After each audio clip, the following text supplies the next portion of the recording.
Good morning students. BA second year philosophy की class में हम फर्स्ट पेपर पढ़ रहे हैं पश्चिमी दर्शन का इतिहास।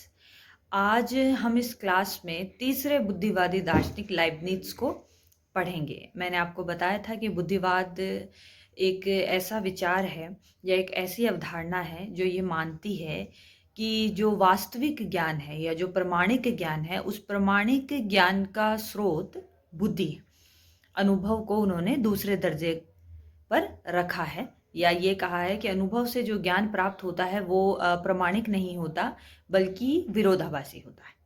तो इसी कड़ी में इससे पहले हमने डेकार्त को पढ़ा था, स्पिनोजा को पढ़ा था। आज हम लाइबनिट्ज को शुरू करेंगे। लाइबनिट्ज बुद्धिवाद को अपने चरम पर ले जाते हैं। हम ये देखते हैं कि डेकार्त ने जब द्रव्य की परिभाषा दी थी तो कहा था कि वो स्वतंत्र होता है, एक होता है, अपनी सत्ता के लिए किसी पर निर्भर नहीं करता। लेकिन डेकार्त ने आगे जाकर द्रव्यों को दो मान लिया। मतलब जैसी परिभाषा उसने दी द्रव्य के बारे में, जैसा उसने बताने की कोशिश करी, तो उसके हम ये कह सकते हैं कि उसके दर्शन में द्वैतवाद हमको दिखाई पड़ता है। तो वहां पर एक नहीं, जैसी परिभाषा वो द्रव्य की देता है उस हिसाब से तो द्रव्य एक होना चाहिए, लेकिन उसका दर्शन आगे जाके द्वैतवाद में परिणित हो जाता है, जिसे हम देखते हैं एक चेतन द्रव्य होता है और एक जड़ द्रव्य होता है। इस कमी को दूर करने के लिए स्पिनोजा ने जब द्रव्य की परिभाषा दी तो उसने कहा कि वो जब द्रव्य को ये कहता है कि द्रव्य अपने सत्ता के लिए या अपने ज्ञान के लिए किसी दूसरे पर निर्भर नहीं है, स्वयंभू है, तो फिर द्रव्य को एक होना चाहिए और स्पिनोजा ने उसको एक ही माना।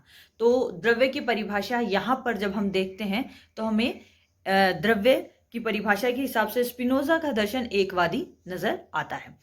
अब इसी द्रव्य को जब लाइबनिज डिफाइन करने की कोशिश करता है तो लाइबनिज ये कहता है कि वो द्रव्य एक नहीं है।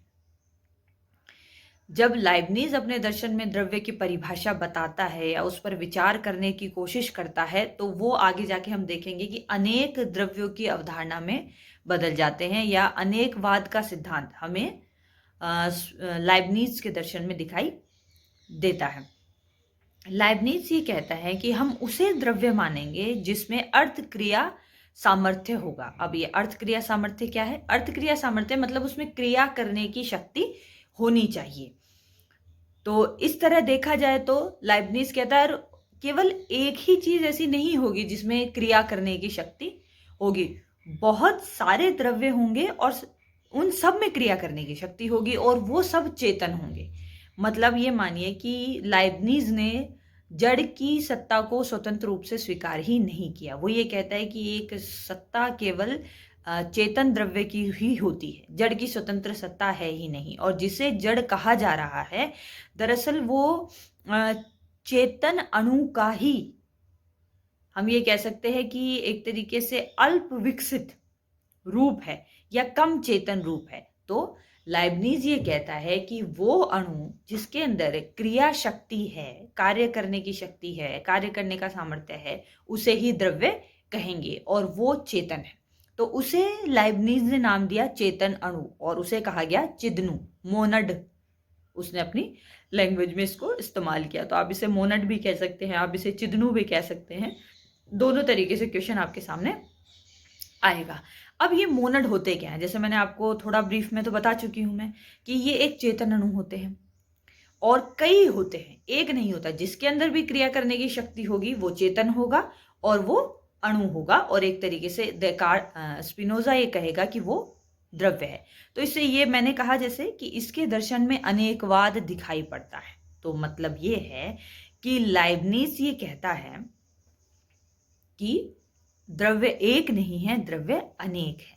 वो ये कहता है, जैसे एक तो ये क्लियर हो गया कि वो अनेक है और वो सब स्वतंत्र है एक दूसरे से, कोई भी किसी दूसरे के कार्य में दखल नहीं देता। जैसे अब चिदनु की प्रकृति को अगर हम समझने की कोशिश करें तो जैसे मैंने बताया कि वो स्वतंत्र है, वो चेतन है, वो अनेक है, वो नित्य है। जब हम ये कहते हैं कि वो नित्य है तो ये नहीं कहना चाह रहे कि उनमें परिवर्तन नहीं होता, बल्कि ये कहना चाह रहे हैं कि उनमें निरंतर विकास हो रहा है।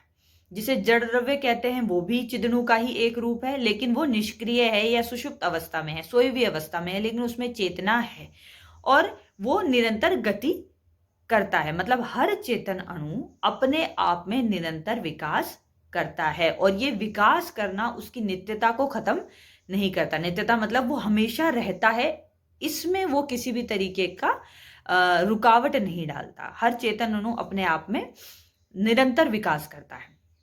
एक और विशेषता चिदणु की जो लाइबनिज ने बताई है वो ये है कि चिदणु गवाक्षहीन होते हैं। गवाक्ष का मतलब होता है खिड़की, मतलब किसी भी चिदणु में कोई जगह ऐसी नहीं होती जहां से बाहर की कोई चीज उसमें आ सके, मतलब बाहर से कोई अनुभव या ज्ञान उसमें बाहर से प्रवेश नहीं कर सकता। मान लीजिए कोई एक ऐसा कमरा है जिसमें खिड़की नहीं है, चिदणु बिल्कुल वैसा है। अब चिदणुओं में 4 तरीके के नियम चिदणुओं के रिलेटेड लाइबनिज ने बताए हैं। इसमें सबसे पहला नियम तो चिदणुओं के बारे में लाइबनिज ये बताता है कि वो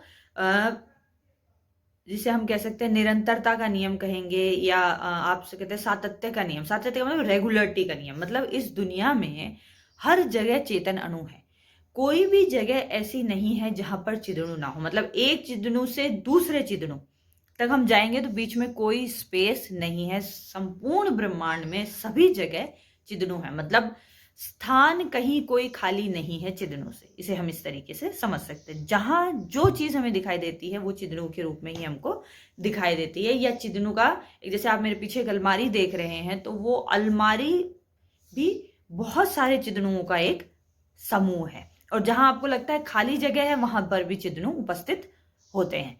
दूसरा नियम वो कहते हैं कि वो सादृश्यता का नियम होता है या समानता का नियम होता है, मतलब सारे चिदणु एक दूसरे से समान है। किस मामले में? गुण के मामले में, कि वो सारे क्या है? चेतन है। ठीक है। तीसरा नियम कहलाता है असमानता का नियम या विसादृश्यता का नियम, मतलब सारे चिदणु चेतन तो है लेकिन एक दूसरे से मात्रा के हिसाब से अलग है। मतलब कोई चिदणु कम चेतन है, दूसरा चिदणु उससे ज्यादा चेतन है।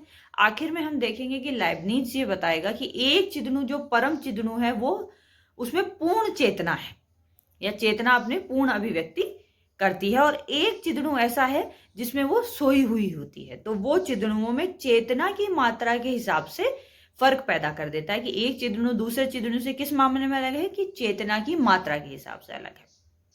तीसरा नियम शक्ति के संरक्षण का नियम है, जो ये कहते हैं कि चिदणुओं में जितनी शक्ति है, मतलब दुनिया में जितने चिदणु हैं, ब्रह्मांड में जितने चिदणु हैं, उनमें जितनी शक्ति है उन सब का कुल योग एक समान है, उसमें कोई कमी नहीं रहते। मतलब ब्रह्मांड जब बना शुरू हुआ था या जो भी था, बहुत प्रारंभ से लेकर जब सब कुछ खत्म हो जाएगा तब तक सारे चिदणुओं में जितनी शक्ति है वो एक समान रहेगी। तो शक्ति के संरक्षण का मतलब शक्ति में ना कमी आएगी ना अधिकता होगी, मतलब चेतन जितने चिदणु थे उतने ही रहेंगे शुरू में भी और आखिर में भी उतने ही रहेंगे। जब हम ये कह रहे हैं कि उनमें विकास हो रहा है तो इसका ये मतलब नहीं कि कोई चीज कम थी वो ज्यादा हो गई। किसी चिदणु में विकास हो रहा है चेतना का, तो किसी में ह्रास भी हो रहा है, मतलब उसमें वो कमी भी हो रही है। तो ये हमने आज लाइबनिज का चिदणुवाद का सिद्धांत पढ़ा।